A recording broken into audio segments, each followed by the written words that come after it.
యేసుక్రీస్తు శ్రేష్టమైన నామంలో ఉదయకాల సమయంలో మీ అందరికీ నా హృదయపూర్వక వందనాలండి. అందరూ బాగున్నారా? గత ధ్యానాంశము అత్యధికముగా అభివృద్ధి నొందుట అనే విషయం మాట్లాడుకున్నాం. తర్వాత ప్రతిరోజు కూడా ఒక అధ్యాయాన్ని షార్ట్ మెసేజ్ లో ప్రతిరోజు మీతోనే మాట్లాడటం జరుగుతూ ఉంది. అందరూ ఆసక్తితో వాక్యాన్ని వింటూ ఉన్నారు. మీ అందరికీ హృదయపూర్వక వందనాలు తెలియజేస్తూ ఉన్నాను. ప్రార్థన చేసుకున్నాం. పాట పాడి దేవుని నామాన్ని మహిమపరిచి మరొక అంశం ద్వారా లేఖనాలను ధ్యానం చేద్దాం. దయగల తండ్రి, పరిశుద్ధుడా, ఈ పరిశుద్ధమైన శ్రేష్టమైన ధ్యానాన్ని బట్టి మీకు వందనాలు స్తుతులు చెల్లిస్తూ ఉన్నాం. ఉదయకాల సమయంలో మేమందరం సజీవుల సంఖ్యలో ఉన్నందుని బట్టి మీకు వందనాలు. మీ దయ చొప్పున దినం మమ్మల్ని బ్రతికిస్తూ ఉన్నారు. మీ స్తోత్రం. మా గృహాల్లోనే మేమున్నాం. ఎంతో మంది హాస్పిటల్లోని రకాల వ్యాధులు, శోధనలు, బాధలతో సతమతమవుతూ ఉండగా ఈ ఛానల్ ద్వారా మాట్లాడటానికి, మా ప్రియులు ఎంతో మంది వినటానికి ఇచ్చిన ఈ సమయాన్ని బట్టి స్తుతిస్తూ మా తండ్రి పరిచర్య నానాటికి అభివృద్ధి నొందినట్లుగా సహాయం చేయము. మాట్లాడుతూ ఉన్న నన్ను వినుతూ ఉన్న మీ బిడ్డలను మా తండ్రి మీరు బలపరిచి మేమేది మాట్లాడినా, మేమే పని చేసినా అది నీ నామానికి భయంకరముగా ఉన్నట్లు సహాయం చేయమని ఈ దీవెనలో ఇస్తున్నాము. అడిగి వేడుకొంచున్నాము తండ్రి. ఆమె ఒక పాట పాడి దేవుని నామాన్ని భయపడతామండి. నమ్మిన మన దేవుడు పాపులకు గొప్ప స్నేహితుడు,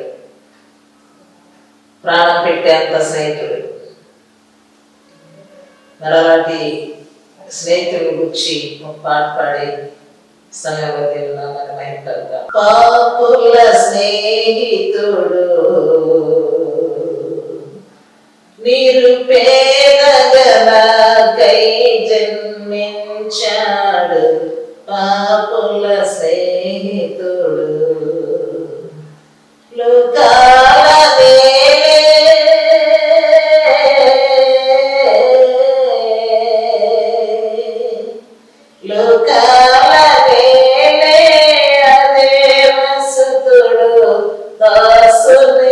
లోకాల ధరించాడు.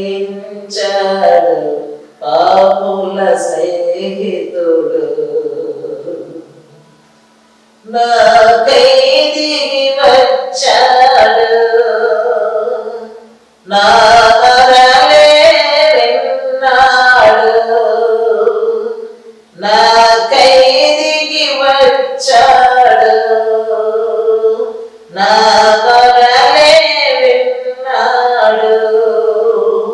నశించిన నాకై వెదకినాడు. నాదు భారము మోసినాడు.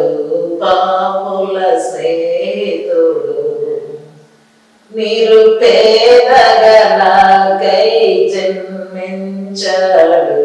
పాపుల స్నేహితుడు కొండలు కోనలు తిరిగిన గాని, కోటి వేపులను చేరిన గాని, కొండలు కోనలు తిరిగిన గాని, కోటి వేపులను చేరిన గాని మొరవినలేదు.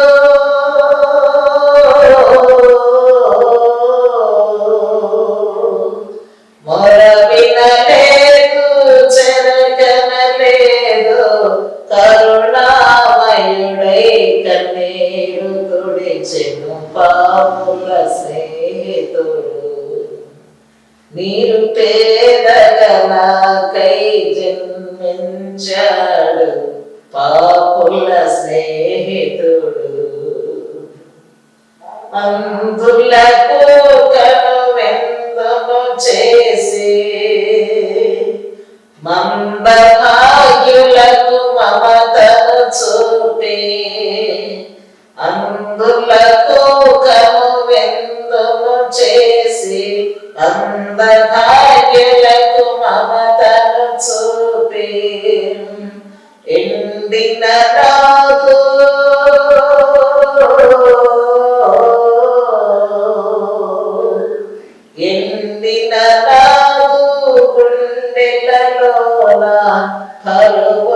ఆదరించి వెలుగును నింపిన పాపుల స్నేహితుడు, నిరుపేదల నాకై జన్మించాడు పాపుల స్నేహితుడు, దీన దరిద్రుని చేరగ పిలచి దీనులకు తన భాగ్యమునిచ్చి,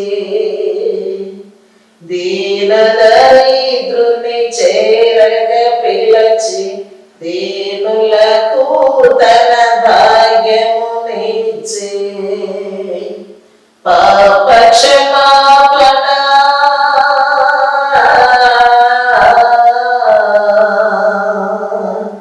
పాప క్షమాపణ దానము చేసి ప్రాణము దానము చేసిన పాపుల స్నేహితుడు, నిరుపేదగా నాకై జన్మించాడు పాపుల స్నేహితుడు. మరొకసారి ప్రభు నామములో అందరికీ వందనాలండి. మరి ఈ దిన ధ్యానాంశము మనం దేవుని ఆరాధించేటువంటి వారిగా, భక్తి కలిగిన వారిగా, క్రైస్తవులుగా లోకంలో మనం పిలువబడుతున్నాం. అనేకసార్లు మన భక్తి జీవితంలో ఏవైనా ఒడిదుడుకులు, ప్రతికూల పరిస్థితులు వచ్చినప్పుడు మనం భయపడిపోతా ఉంటాం. భయపడిపోవటమే కాకుండా భయపడి దేవునికి దూరం అయిపోయేటువంటి పరిస్థితులు కూడా ఉంటాయి. బాధలు తెచ్చే మార్గం ఏదైనా ఉంటే మరొక దారి ఏదైనా పర్వాలేదు అనుకునేటువంటి పరిస్థితులు మనం చూస్తున్నాం. కాబట్టి ధ్యానాంశము మనము దేవుని యందు భయభక్తులు కలిగి ఉంటే ఎలాంటి ధైర్యం మనం కలిగి ఉంటామో ఆ ధైర్యాన్ని బట్టి పరిశుద్ధ గ్రంథం ఏం చెప్తా ఉందో గ్రంథంలో ఉండి కొన్ని లేఖన భాగాలను మనం ధ్యానం చేసుకుని ధ్యానాంశం ద్వారా మనం ధైర్యపరచబడదాం. ఎందుకంటే మొదటిగా స్త్రీల నుంచి ఒక వ్యక్తిని చూద్దాం. లూకాసు వార్త 1వ అధ్యాయము 38వ వచనం. ఈ వచనంలో మరియే కనపడతారు మనకి. ఆ మరియమ్మ గారి జీవితంలో నింద లేనిది, అవమానం లేనిది ఏదైనా యేసుక్రీస్తు వారికి తల్లిగా మార్పు చెందిందా అంటే కానే కాదు. ఒక రక్షకుడిని లోకానికి అందించడానికి ఒక అద్భుతమైనటువంటి, ఆశ్చర్యకరమైనటువంటి, ప్రాణత్యాగం చేసేటువంటి ఒక వ్యక్తిని లోకానికి అందించడానికి మరియ జీవితంలో ఎన్నో నిందలు, అవమానాలు వచ్చాయి. కానీ ఆమె ఒక్క నింద కానీ అవమానం కానీ లక్ష్య పెట్టకుండా దేవుని చిత్తమే నా జీవితంలో జరుగునుగాక అనుకుంది. ఆ వచనాన్ని మనం చదివినట్లయితే, అందుకు మరియా ఇదిగో ప్రభు దాసురాలను, నీ మాట చొప్పున నాకు కలుగునుగాక అనెను. అంతటా దూత ఆమె యొద్ద నుండి వెళ్ళిపోయాను. మనకు తెలుసు ఏ సందర్భంలో ఈ మాట మరియా అందే అనేటువంటి విషయం అందరికీ తెలుసు, లోకం అందరికీ తెలుసు. ఈ విషయాన్ని పూర్వం ప్రవక్తలు చెప్పారు, కన్యక గర్భవతి అయి కుమారుని కనుగొని. నేను కన్యకరా కదా, ఇది ఎలా జరుగును అని ఆమె తడపడినప్పటికీ కూడా ధైర్యపరచబడింది. లోకం నాకు బట్టి ఏమనుకున్నా, నా స్థితిని బట్టి ఏమనుకున్నా, నేను నా ప్రస్తుత పరిస్థితులను బట్టి ఏమనుకున్నా, నేను ప్రభువుకి దాసురాలు అవ్వాలి, ప్రభు మాటకి లోబడాలి. ప్రభు మాట తప్ప ఏ మనుషుల మాట నాకు వద్దు. ప్రభు మాటే నా జీవితంలో నెరవేరాలి.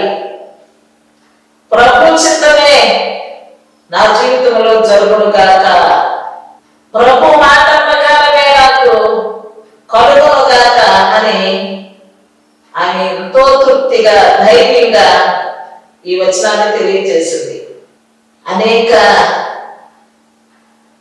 బలహీనతలు, నిందలు, అవమానాలు, అనారోగ్యాలు మన జీవితంలో వచ్చినప్పుడు మనం కృంగిపోతూ ఉంటాం.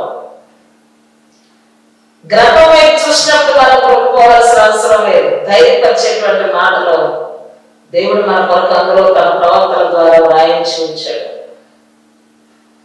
ఎందుకంటే పరిశుద్ధ గ్రంథమే వాక్యమే దేవుడై ఉన్నాడు కనుక ఆ దేవుడే మనలను నిజంగా మనం భక్తి కలిగి ఉంటే,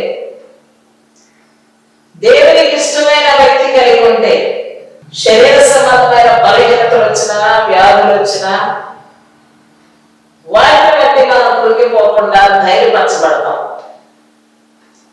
నిందల అవమానాలు, శరీర సంబంధమైన బలహీనతలు, వ్యాధులు, ధైర్యంగా ఉండాలి. ఎలా ధైర్యంగా ఉంటాము అంటే అపోస్తలుడైన పౌలు గారు చెప్తా ఉన్నాడు. 2 కొరింథీయులకు రాసిన పత్రిక 12వ అధ్యాయం 10వ వచనం, నేను ఎప్పుడు బలహీనుడను అప్పుడే నేను బలవంతుడను కనుక క్రీస్తు నిమిత్తం నాకు కలిగిన బలహీనతలలో, నిందలలో, ఇబ్బందులలో, హింసలలో, ఉపద్రవములలో నేను సంతోషించుచున్నాను. ఇది నిజమైన భక్తి. మనం చాలాసార్లు అనుకుంటాం, నిందలు తొలగించు, ఇబ్బందులు తొలగించు, హింసలు రాకుండా చెయ్యి, అనారోగ్యం రాకుండా స్వస్థపరచు, ఒకవేళ స్వస్థత ఎక్కడుంటే అక్కడికల్లా నేను వెళ్ళిపోతాను అని మా మనసు అయితే ఊగులాడతాయి. కానీ పౌలు గారు నేను ఎప్పుడు బలహీనుడను అప్పుడే బలవంతుడను. నాకు కలిగిన బలహీనతలన్నింటిలో కూడా నేను సంతోషిస్తున్నాను. హింసలలో, ఉపద్రవములలో నేను సంతోషిస్తూ ఉన్నాను. పౌలు గారి యొక్క అనుభవం, మనమున్న భక్తులు పరిశుద్ధుల జీవితాలు మనకి ఎంత అవసరం చదవటం. తర్వాత సమూయేలు మొదటి గ్రంథము 30వ అధ్యాయం 1 నుండి 8 వచనాలు మనం చదివితే ఇక్కడ అమాలేకీయులు దక్షిణ దేశం మీదకి దండెత్తి వచ్చి అక్కడున్న కొన్ని పట్టణాలను, సిక్లగు అనే పట్టణాన్ని తగలబెట్టి హతన చేసి గనులను, మరి స్త్రీలను, వారి కుమారులను, కుమార్తెలను చెరలో ఉంచి యుద్ధాలు చేయడానికి ఆ పట్టణం మీదకి వచ్చినప్పుడు అక్కడ ఒక భక్తుడు కనపడతాడు. నాకు ఏడ్చుటకు నాకు శక్తి చాలట్లేదు. శక్తి లేనంతగా బిగ్గరగా ఏడ్చాడంట. వారి భార్యలు, వారి పిల్లలు చెరలో ఉండటం చూసి. అయినా సరే చాలా మంది రాళ్ళు ఉండి దావీదును చంపాలనుకున్నారు. కానీ దేవుడైన యెహోవాను బట్టి దావీదు ధైర్యం తెచ్చుకొని దేవుని యొక్క విచారణ చేస్తూ ఉన్నాడు. ఆ విచారణ చేయగా దేవుడు ఏమన్నాడు అంటే, లే, నువ్వు తరుము వారిని, నిశ్చయంగా నువ్వు వారిని కలుసుకొని వారిని అందరినీ కూడా నువ్వు దక్కించుకుందువు. ఏడ్చడానికి నీకు శక్తి లేకపోయినా సరే బలం తెచ్చుకో. శ్రమలను పరిష్కరించడానికి బలం తెచ్చుకో. నీవే ఒక వేదికగా మారాలి. శ్రమలను పరిష్కరించుకునే వేదిక నీవే అవ్వాలి. దావీదును బలపరిచిన దేవుడు నీ శత్రువులను కలుసుకో, వారిని నీవు దక్కించుకుంటావు అని ధైర్యపరిచాడు. అనేక సార్లు కుటుంబ సభ్యులలో కూడా హఠాత్తు మరణాలు మనం చూస్తూ ఉంటాం. భరించి నిలవగలిగిన ధైర్యం ఇక లేదు అనుకుంటాం. యోగు గ్రంథాన్ని మనం ఒకసారి చూసినట్లయితే 1వ అధ్యాయం 21వ వచనం, ఈ భక్తులందరూ కూడా నాకు తెలుసు, మరియ గారు నాకు తెలుసు, పౌలు గారు నాకు తెలుసు, ఇక్కడ ఉన్న దావీదు భక్తుడు నాకు తెలుసు, యోబు భక్తుడిని మనం చూస్తా ఉన్నాం. ఇక్కడ యోబు గ్రంథం 1:28 ఆయన ఏమంటున్నాడంటే, నా తల్లి గర్భం నుండి నేను దిగంబరినై వచ్చితిని, దిగంబరినై అక్కడికే నేను తిరిగి వెళ్ళేదను. యెహోవా ఇచ్చెను, యెహోవా తీసుకొని పోయాను, యెహోవా నామమునకు స్తుతి కలుగును గాక. స్తుతించే ధైర్యం హఠాత్తుగా వచ్చినప్పుడు భరించి నిలిచి దేవుని స్తుతించడం అది ఎవరి సాధ్యం? నిజమైన భక్తి చేసేవారికి మాత్రమే సాధ్యం. భక్తిలో నిలబడలేనటువంటి వారు కానీ, తొట్టిల్లిపోయేటువంటి వారు కానీ ఇది సాధ్యపడనే విషయం అన్నమాట. ఎన్నో రకాల అభ్యంతరాలు ఉంటాయి నిత్య జీవితంలో, ఎన్నో రకాల బెదిరింపులు ఉంటాయి. నెహెమ్యా యెరూషలేము ప్రాకారాలు కడుతూ ఉన్నప్పుడు అక్కడ పని ఆటంకపరచాలని కొంతమంది ఆ పనిని అడ్డగించారు. నెహెమ్యా గ్రంథము 6వ అధ్యాయము 2వ వచనాన్ని, 14వ వచనాన్ని, 19వ వచనాన్ని మనం చదివినట్లయితే మనం స్పష్టంగా అక్కడ చూడగలం. సంబరట్ అనేటువంటి వ్యక్తి, టోబియా అనేటువంటి వ్యక్తి నెహెమ్యా చేస్తూ ఉన్న పనిని, నెహెమ్యా దగ్గర ఉన్న పనివారిని బెదిరించి, మీరు చేసే ఈ పని నక్క దూకితే పడిపోతుంది అని నిరుత్సాహపరిచాడు. నక్క ఎగిరితే మీ గోడల మీద నక్క దూకితే మీ గోడలు పడిపోతాయి అని ఒక అవిశ్వాసాన్ని, ఒక బలహీనమైన స్వభావాన్ని వారి ముందొచ్చి వారిని మాటల చేత బెదిరించారు. ఆ పని ఆపాలని ఎన్ని ప్రయత్నాలు చేసినా కూడా 52 దినాల్లో ఆ ప్రాకారాలు కట్టడం సమాప్తమైనది. ఎందుకని? అది దేవుని పని. ఎవరైనా సరే ఎన్ని అభ్యంతరాలు, బెదిరింపులు కలిగించిన దైవ కార్యాలను కొనసాగించే ధైర్యము ఆ నెహెమ్యాకు ఉంది. ఎందుకంటే దేవుని భక్తుడు నెహెమ్యా, అపొస్తలుడైన పౌలు గారు దేవుని యందు భయభక్తులు కలిగిన వ్యక్తి, దావీదు దేవుని యందు భయభక్తులు కలిగి కన్నీరు విడిచే వ్యక్తి, అలాగనే యోబు దేవుని యందు భయభక్తులు కలిగి నోటి మాటతో కూడా పాపము చేయని వ్యక్తి, అలాగనే మరియ జీవితంలో కూడా దేవునికి లోబడే గుణం, పరిశుద్ధత కలిగిన వ్యక్తి, ప్రభువుకి ఇష్టమైన వ్యక్తులు వీళ్ళందరూ కూడా. కాబట్టి వారి ప్రార్థనా జీవితాలు, వారి భక్తి జీవితాలు ఏ ప్రతికూల పరిస్థితులకు కూడా బెదిరేటువంటి అవసరతలేనే లేదు. వీరికి ధైర్యం ఎక్కడిది అని మనం ఆలోచన చేసినట్లయితే, యెహోవా యందు భయభక్తులు కలిగి ఉంటుంది, ధైర్యము పుట్టించును. దేవుని యందు మనం ఉంటే మన యందు దేవుడు ఉంటాడు.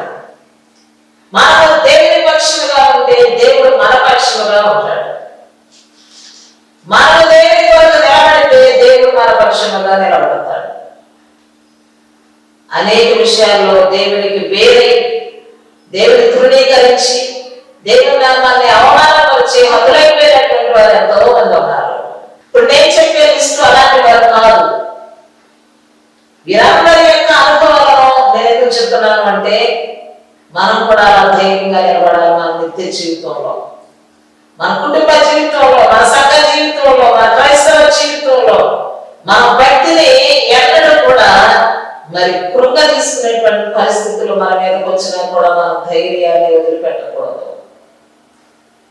ఎందుకంటే దేవుని పక్షముగా మనం ఉన్నాం, దేవుడు మనతో ఉన్నాడు.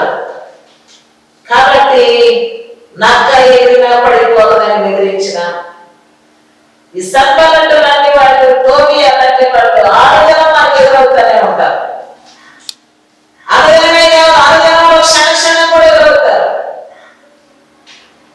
కానీ వారు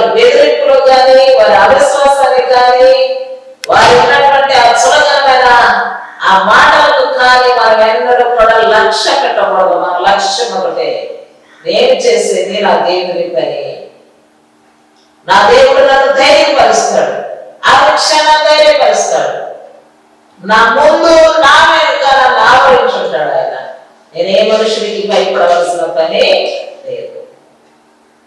మనుషులు ఇచ్చే ధైర్యం కానీ, మనుషులు ఇచ్చేటువంటి ప్రేమ కానీ, మనుషులు ఇచ్చేటువంటి ఏ ఆదరణ అయినా సరే అది తాత్కాలికమైనటువంటిది. మన దేవుని నుండి మనం పొందుకునేటువంటి మరి ప్రతి ఆధారం, ఆశ్రయం, ప్రేమ శాశ్వత కాలం నిలిచేది. నీవు ఈ భూమి మీద పడుతుండగా నీతో ఉండదే, నువ్వు చనిపోయి ఈ భూమిని విడిచిపెట్టిన తర్వాత కూడా నీతోనే. వీరి యొక్క జీవితాల్లో ఉన్న ఈ నీతి మన జీవితాల్లో మనం కూడా పొందుకోవాలి. ప్రాణాపాయ పరిస్థితులు వస్తాయి అనేకసార్లు. అపొస్తలుడైన పౌలు గారు ప్రాణాపాయ పరిస్థితుల్లో ఉన్నారు. వాడ ప్రయాణంలో వాడవంతలైపోయి అనేక రకాలైన ఆపదల్లో ఆయన ఉన్నాడు. ఆ వాడ ప్రయాణంలో హాని కలుగుతేమో వీచే గాలి, అక్కడున్న ప్రతికూల పరిస్థితులు, తనతో ఉన్న సహోదరులు చనిపోతారేమో అని భయపడుతూ ఉన్నాడు. ప్రాణాపాయ పరిస్థితులు వచ్చినాయి. అయినా సరే తాను బలపడి తన సహోదరులు కూడా బలపరిచే ధైర్యం కలుగున్న వ్యక్తి పౌలు గారు. తను తాను బలపరుచుకున్నాడు, తన చుట్టూ ఉన్న తన సహోదరులను కూడా బలపరిచేటువంటి ధైర్యం ఎక్కడిది? ఆయన విశ్వాసంలో ఏ విధమైనటువంటి కొదువలేదు. సమృద్ధి అయిన దేవుని యొక్క విశ్వాసం అన్నమాట. అపోస్తలుల కార్యం 27వ అధ్యాయం 22వ వచనాన్ని మనం చూస్తే నేను ఇప్పుడు చెప్పిన మాటలు అక్కడ కనిపిస్తా ఉంటాయి. అంత మాత్రమే కాదండి, ఇంకెంతో మంది భక్తులు ఉన్నారు. శద్రకు మెషకు అబేద్నెగోలు మనకు తెలుసు, అందరూ మనకు తెలుసులే. కానీ మనం ఆత్మలో ఉన్నప్పుడు వీళ్ళలో ఎవరైనా గుర్తొస్తారా? మనకి ప్రార్థన చేస్తాం, ప్రభా ఈ ఆపదలు తొలగించు అంటాం. భరించడానికి సహాయం చేయమను. శ్రమలతో కూడిన జీవితంలో నాకు నీ కృప చాలను, ఈ శ్రమించినందుకు నీ కృతజ్ఞతాస్తుతులు చెల్లిస్తున్నాను అనం. కష్టాల్లో, నష్టాల్లో, ఇరుకుల్లో, ఇబ్బందుల్లో, ఆపదల్లో, జాగరణాల్లో, వస్త్రహీనతల్లో, కపట సహోదరుల మధ్య అనేకమైన ప్రతికూల పరిస్థితుల్లో దేవుని స్తుతించిన భక్తులు, ఇప్పుడు నేను చెప్పిన భక్తులు అందరూ కూడా అగ్నిగుండాన్ని చూసి భయపడలేదు. తర్వాత ఉన్నటువంటి నెబుకద్నెజరు రాజు చూసి భయపడలేదు. ఆలోచన ఒకసారి దానియేలు గ్రంథం 3వ అధ్యాయం 16వ వచనం. గొప్ప రాజుల ఎదుట నిలవబెట్టమంటారు శద్రకు మెషకు అబేద్నెగోలు. గొప్ప రాజుల ఎదుటికి వచ్చని ఎలాగానే చింత లేదు, భయం లేదు, ధైర్యం కలిగి ఉన్నారు. ఆ 16వ వచనాన్ని మనం చదివినట్లయితే రాజుతో ఇలాగ చెప్పారు ఈ శద్రకు మెషకు అబేద్నెగోలు. ఏమనంటే, నెబుకద్నెజరు ఎవరైనా పిలుస్తారండి పిలుపు? ఒక రాజుగారిని రాజా అని కూడా అంటలేదు, అయ్యా అని కూడా అంటలేదు, పేరు పెట్టి పిలుస్తున్నారు. నెబుకద్నెజరు ఇంద్రుని గురించి నీకు ప్రత్యుత్తరం ఇవ్వబడిన చింత నాకు లేదు, భయం లేదు, అధైర్యం లేదు, అగ్నిగుండానికి మేము రెడీ అంటున్నారు వాళ్ళు. మన సన్నివేశం నిలబడితే మన యొక్క జవాబు ఏమై ఉంది?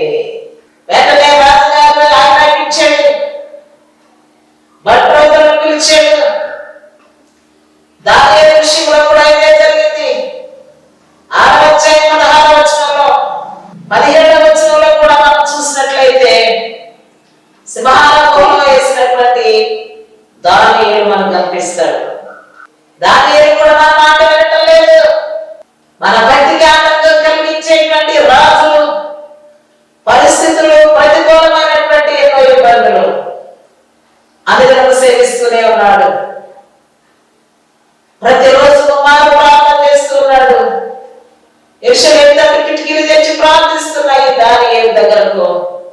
బంట్రోతులను పంపాడు, సింహాల బోరలోనికి తీసుకొని వచ్చాడు.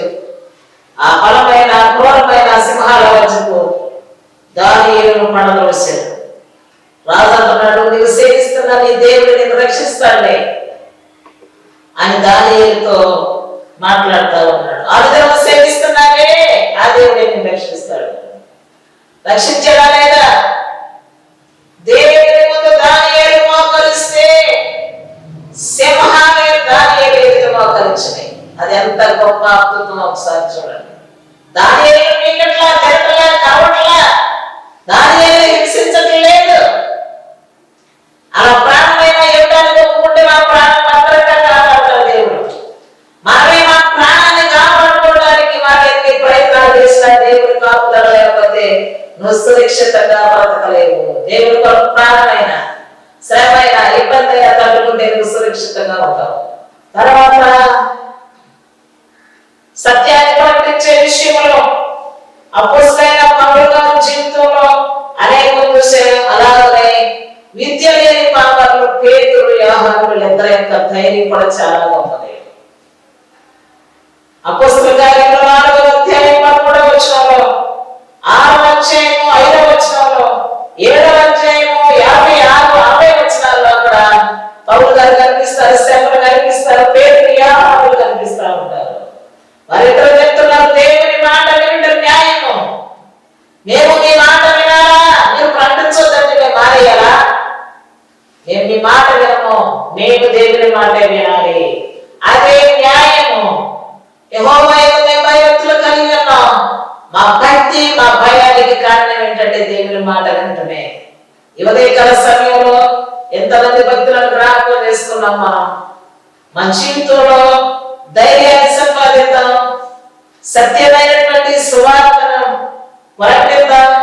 మరణానికి, శ్రమలకు, ఇబ్బందులకు, ఆపదలకు, నిందలకు మనం భయపడకుండా ధైర్యపరచబడదాం. మీ అందరికీ వందనాలండి. చిన్న ప్రార్థన. దయగల తండ్రి, ఈ ఉదయకాల సమయంలో ఎంతమంది భక్తులను లేఖన భాగంలో నుండి మా ముందు ఉంచారు. అందరి బట్టి నీ స్తోత్రం. వారి వలె నీ కుమారుడైన క్రీస్తు ప్రభు వలె మమ్మల్ని సిద్ధపరిచి మహిమ పొందండి. కుటుంబాల్లో ఉన్న యవనస్తులైన పిల్లలు, చదువుకునే విద్యార్థులు, పెద్దవారు అనేక మంది ఉంటారు కుటుంబాల్లో. వారందరి వారి వారి అవసరాలు చొప్పున సహాయం చేయాలి. మరలా మేము కలుసుకున్న పర్యంతం మీ కృప మాతో ఉంచుమని దీవెనలు ఇస్తున్నాము, అడిగి వేడుకొచ్చున్నాము తండ్రి. ఆమేన్. మరలా రేపు ఉదయకాల సమయంలో కలుసుకుందామండి. అందరికీ వందనాలు.